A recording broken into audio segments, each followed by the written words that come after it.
Hello everyone, my name is Yukal Due and my next tech topic is black hole. So let's get started.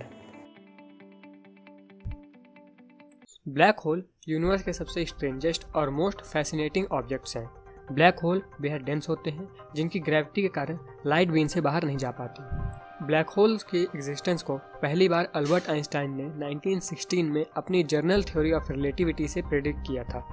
इसके कई decades तक scientist black hole को theoretical objects मानते रहे, जब तक कि उन्हें 1971 में पहला ब्लैक होल सिग्नस X1 नहीं मिल गया। इसके बाद 2019 में साइंटिस्ट ने इवेंट होराइजन टेलीस्कोप से पहली बार किसी ब्लैक होल की एक्चुअल तस्वीर ली। आज हमें पता है कि यूनिवर्स की नियरली सारी गैलेक्सीज के सेंटर में एक सुपर मैसिव ब्लैक होल होता है। हमारी गैलेक्सी मिल्की वे के सेंटर में सैजिटेरियस ए स्टार नाम का सुपर मैसिव ब्लैक होल है, जो हमारे सन से 40 लाख टाइम्स ज़्यादा डेंस है और इसकी हमारी पृथ्वी से दूरी 26,000 लाइट ईयर्स है।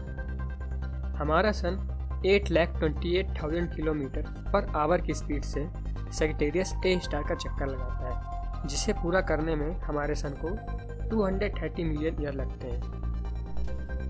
ब्लैक होल्स अपनी इमेंस ग्रेविटेशनल फोर्स के कारण स्पेस टाइम को डिस्टॉर्ट कर देते हैं, जिसे एक एग्जाम्पल के तौर पर समझने के लिए मान लीजिए कि आप अर्थ से किसी स्पेसशिप को ब्लैक होल की तरफ जाते हुए देख रहे हैं। तो जैसे जैसे स्पेसशिप ब्लैक होल के नज़दीक पहुंचती जाएगी, आपको वो स्पेसशिप धीरे और धीरे चलती दिखने लगेगी और एक टाइम ऐसा आएगा जब आपको लगेगा कि स्पेसशिप पूरी तरह से रुक गई है।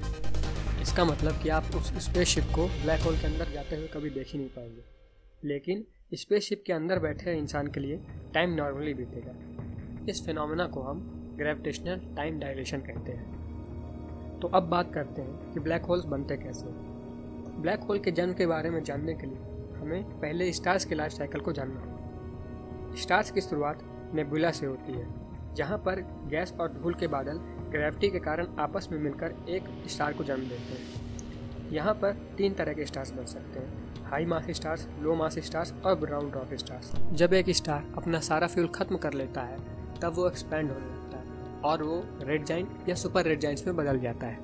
इसके बाद उसमें एक्सप्लोजन होता है, जिसे हम हाई मास स्टार्स के केस में सुपरनोवा कहते हैं, जो यूनिवर्स के सबसे बड़े एक्सप्लोजन में से एक होते हैं। इस एक्सप्लोजन के बाद स्टार का रिमेनिंग कोर अगर 1.4 सोलर मास से कम मास का होता है, तब वो रिमेनिंग कोर एक वाइट ड्वार्फ स्टार बन जाता है। दूसरे केस में अगर रिमेनिंग कोर का मास 1.4 सोलर मास से 3 सोलर मास के बीच होता है, तब वह एक न्यूट्रॉन स्टार में बदल जाता है। और आखिरी केस, अगर स्टार का रिमेनिंग कोर 3 सोलर मास से ज़्यादा मास का होता है, तब वह अपने ही ग्रेविटी कारण कोलैप्स हो जाता है और एक ब्लैक होल का निर्माण होता है।